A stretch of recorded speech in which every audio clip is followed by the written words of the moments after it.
Hello नमस्कार सत श्री अकाल अस्सलाम वालेकुम। कैसे हैं जनाब? तो साथियों, भारत की फाइनली ईयू और भारत का जो फ्री ट्रेड एग्रीमेंट है वो साइन हो चुका है। अब कुछ चीजें सामने आनी इसमें साथियों शुरू हो रही हैं। पहले देख लेते हैं फॉरेन मीडिया इस पर लिख क्या रहा है। रॉयटर्स लिख रहा है India EU reach landmark trade deal, tariffs to be slashed on most goods. BBC लिख रहा है Trump shadow looms over India EU trade deal.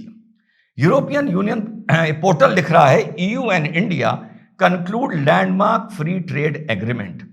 Atlantic Council के हवाले से लिखा जा रहा है the India EU trade deal is worth watching but नॉट ओवर हाइपिंग। यानी वो कह रहे हैं कि ये जो ट्रेड डील हुई है इस पर नजर तो बना के रखना चाहिए, महत्वपूर्ण है, पर इसको ओवर हाइप ना किया जाए। बिल्कुल सही बात है, क्योंकि इसका फायदा संभवतः 1 साल बाद आना शुरू होगा। तो बिल्कुल सही है कि ओवरहाइप करने की जरूरत नहीं है। सरप्राइजिंगली अल जजीरा लिख रहा है mother of all deals, how India EU trade deal creates $27 trillion market. ये वाकई once in a lifetime opportunity है भारत के मैन्युफैक्चरर्स के लिए। इस गवर्नमेंट ने जो ये डील की है, आने वाले 5 साल में इस भारत की इकोनॉमी की, एक्सपोर्ट्स की दिशा धारा बदल सकती है। अब आगे क्या लिखा जा रहा है जब चीजें सामने आई हैं। Under the FTA duties will be cut on 99.5% of goods exported from India to the EU including seafood and footwear. यानी भारत से जो यूरोपियन यूनियन में सामान जाएगा, वो जो जाता था उसमें 99.5% गुड्स का जो एक्सपोर्ट हो रहा था उसकी ड्यूटी कहीं कहीं शून्य है और कहीं कहीं जबरदस्त स्लैश होने जा रही है। इसके रिटर्न में इंडिया में जो सामान आ रहा था, अब यहां पे रिड्यूस और एलिमिनेट होगा 96.6% गुड्स जो यूरोपियन यूनियन से भारत आता था या आ सकता था। However, there's a word of caution कि इंडियन ऑटोमेकर्स एंड लिकर कंपनीज को इसमें बहुत जबरदस्त कंपटीशन देखने को मिल सकता है। जाहिर सी बात, ये आदमी कहता है यार यूरोपियन स्कॉच ट्राई करो, और लेकिन जो कार में ड्यूटी स्लैश भारत कर रहा है वो सारी टॉप एंड कार्स हैं, जैसे वॉल्क्सवैगन हो गई, बीएमवी हो गई, आपका बर्क हो गई। तो नीचे के सेगमेंट में जहां ज्यादातर टाटा, हमारे महिंद्रा हो गए और सुजुकी हो गई, और भी कंपनीज है, मारुति, इनको फर्क पड़ने नहीं जा रहा है। लेकिन जो बात भारत अमेरिका से ट्रेड एग्रीमेंट के लिए कहता था कि हम तुम्हें एग्रीकल्चर और डेयरी में नहीं घुसने देंगे, उस बात का ख्याल भारत ने इस एग्रीमेंट में भी रखा है। India's agriculture red lines fully respected in FTA, says EU trade commissioner. आगे लिखा जा रहा है India sensitivity in agriculture have been fully protected, India red lines on agriculture have been respected, Sefcovic said confirming that wheat, rice, maize, याद है आप लोगों को वो मॉडिफाइड सीड्स अमेरिका से जो आने की बात थी, भारत मना कर रहा था, वहां पर इंडिया ने एफटीए को उसमें इंक्लूड नहीं किया है। Milk and entire dairy sector have been kept out completely of the agreement, what is sensitive to India and Europe has been kept out. जो भी चीज ज्यादा संवेदनशील है यूरोपियन यूनियन के हिसाब से और भारत के हिसाब से, उसको बाहर रखा गया है, और डेयरी को और एग्रीकल्चर को पूरी तरीके से साथियों इसमें बाहर रखा गया है। अब इसमें कहां कहां और जबरदस्त फायदा हो सकता है, यह तो हो गया जो हमारा सामान ऑलरेडी जा रहा था या वहां से आ रहा था।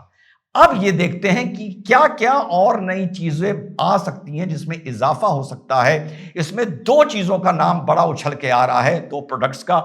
एक है भारत के गारमेंट्स, टेक्सटाइल, जो ज्यादातर बांग्लादेश या पाकिस्तान से यूरोपीय यूनियन जा रहा था। अभी तक इन पर जो अलग अलग प्रोडक्ट्स पर जो ड्यूटी थी वो थी 8 to 16%, जो स्लैश करके 1 से 2.5% तक करी जा रही हैं। ये वो चीज है जहां पर इंडिया और फर्दर गेन कर सकता है, अभी किसकी तुलना में? बांग्लादेश और पाकिस्तान की तुलना में। With EU FTA textile firms hope to surpass Bangladesh in European exports. अब ये तो एक चीज हो गई। दूसरी चीज जो है, नेटो का अमेरिका का क्या चल रहा है ये आपको पता है। ट्रंप ने क्या हाल कर रखा है यूरोपियन यूनियन का, ये आपको पता है। बार बार रशिया के नाम से धमका रहा है। धमकियां दी जा रही हैं कि नेटो भूल जाए कि बिना अमेरिका के अपने को रशिया से वो सेफगार्ड कर सकता है। अब यूरोपियन यूनियन में एक होड़ लगी है अपने मिलिट्री को, अपने हार्डवेयर को मजबूत करने के लिए, अपनी डिफेंस फोर्सेस को मजबूत करने के लिए। Europe will need $1 trillion to reduce dependence on the USA in the defence industry. Europe has embarked on a massive revival of its defense industry in an effort to reduce its dependence on the USA. यानी European union अब जबरदस्त तरीके से अपनी defence industry को मजबूत कर रहा है। According to estimates, $1 trillion is completely replace US military. European defence industry which has been stagnant for a long time, यानी काफी टाइम से, वर्षों से जो यूरोपियन की जो इंडस्ट्री थी डिफेंस, वो बिल्कुल एक ठंडे बस्ते में चली गई थी। The production of drones, tanks, ammunition and other equipment is growing at a fastest pace in decades. अब यहां पर ये जो ईयू और एफटीए हुआ है, इसके साथ साथ हमारा डिफेंस कोलैबोरेशन एग्रीमेंट भी हुआ है। इसमें जॉइंट प्रोडक्शन भी एंड मैन्युफैक्चरिंग भी आता है डिफेंस इक्विपमेंट का, और इसमें भारत लगभग 5 साल से लगा हुआ है।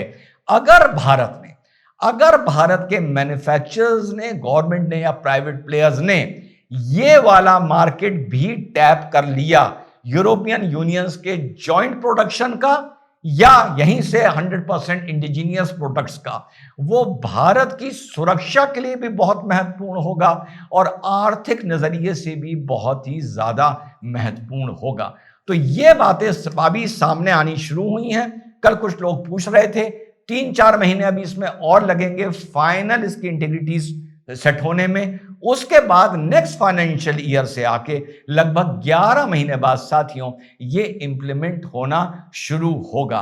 सो फाइनल कंक्लूजन ये है कि भारत ने एग्रीकल्चर प्रोडक्ट्स पे और मिल्क प्रोडक्ट्स पे, डेयरी प्रोडक्ट्स पर कोई भी समझौता नहीं किया है। नंबर 1, ऑटोमोबाइल में जो किया है वो टॉप एंड कार्स में किया है, उस मेजर सेगमेंट ऑफ कार्स में नहीं किया है जो भारत में ज्यादा चल रही हैं, जैसे टाटा और महिंद्रा की या मारुति की वगैरह वगैरह। गारमेंट्स में इंडिया बहुत बड़ा मार्केट वहां पर जाके टैप कर सकता है, और the mother of all the agreements and the mother of all thing, defence में अगर भारत यूरोप के साथ मैन्युफैक्चरिंग शुरू कर देता है तो आंतरिक सुरक्षा भी और पैसा भी, बहुत बड़ा बदलाव 2030 तक भारत को इस एग्रीमेंट के चलते देखने को साथियों मिल सकता है। अबव ऑल कितनी बड़ी डिप्लोमैटिक विक्ट्री है कि शायद 15 अगस्त 2026 को भारत इसमें विजयी निकलेगा, जैसा मैं बार बार आप लोगों से बोल रहा था और वेट भी कर रहा था। जय हिंद, वंदे मातरम, खुदा।